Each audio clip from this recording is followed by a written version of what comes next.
How's it going, Cam? It's good. Last game, couple of defensive holding penalties looked kind of ticky-tack, but when those happen, I mean, do you feel like you're getting picked on a little bit, maybe that they wouldn't call those on other players? Just how do you approach that? How do you maybe keep from not doing that in future games? I mean, it's just part of the game, you know what I'm saying? Just take it play by play. Just play the next play after that. I mean, can't really say they picking on you and stuff like that. It's their job to throw the flags and stuff like that, so I just take it on the chin, move on. Cam Jordan was just in here talking about how Missouri likes to do some shifts offensively. They really like to move around. As a cornerback, how difficult is that for you guys? And as you're game planning, what are you paying attention to when offenses shift and try to use motion on y'all? I mean, a lot of the shifts, just for the cornerback's perspective, it ain't really like too much that you got to regard to and stuff like that. I mean, you might have just a little eye and no motion here and there and stuff like that. But like just like those two motions and the shift from the tight end and the shift from the back, moving the back from pistol to the gun. So just stuff like that. That'd probably be like keys for the safety and the nickels and stuff. Just knowing where their gaps is moving to and where it's going to be at. Hey, Cam, hope you're doing well. You got Luther Burden on Saturday. He's one of the toughest receivers in the conference. How much do you relish matchups like that, kind of one-on-one, and what's the biggest challenge he presents going into this game?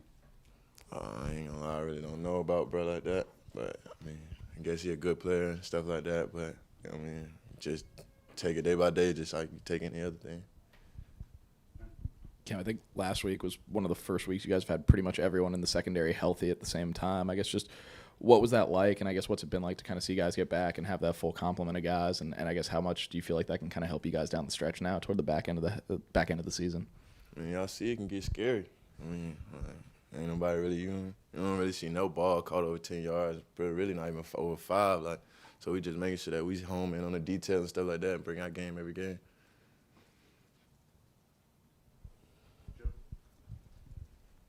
Okay, I'm kind of piggybacking off Ben a little bit here, but we saw a big game from Darius Rush. Sorry. So what does that kind of mean just to see him back and have somebody else back there with you? I mean, they always been like that. I mean, even though we don't get the recognition we deserve and stuff like that sometimes, but I mean, we always been like in a candidate for SEC Player of the Defensive Player of the Week, stuff like that. Just making sure that we always home in on our details, make sure we doing everything right on top of every coverage, stuff like that. So it don't even matter like him getting that. Like that's just big. That just shows what he's done and what he done put in this whole time he done been here. Cam, you guys are on the longest win streak since I think you've been at South Carolina. Number one, just how good does that feel, and how, as an older guy on this team, do you kind of keep the guys moving forward and not get caught up in the rankings and the win streak that's going on right now? Right now, I mean, you saying being an older guy, I mean, I ain't never been this high. I ain't never won this much. I ain't never been ranked. I ain't never had none of this, so it's a new thing to me, too. So just trying to take it day by day, just trying to make sure that everybody stay their course, just follow the details, everything, do everything right.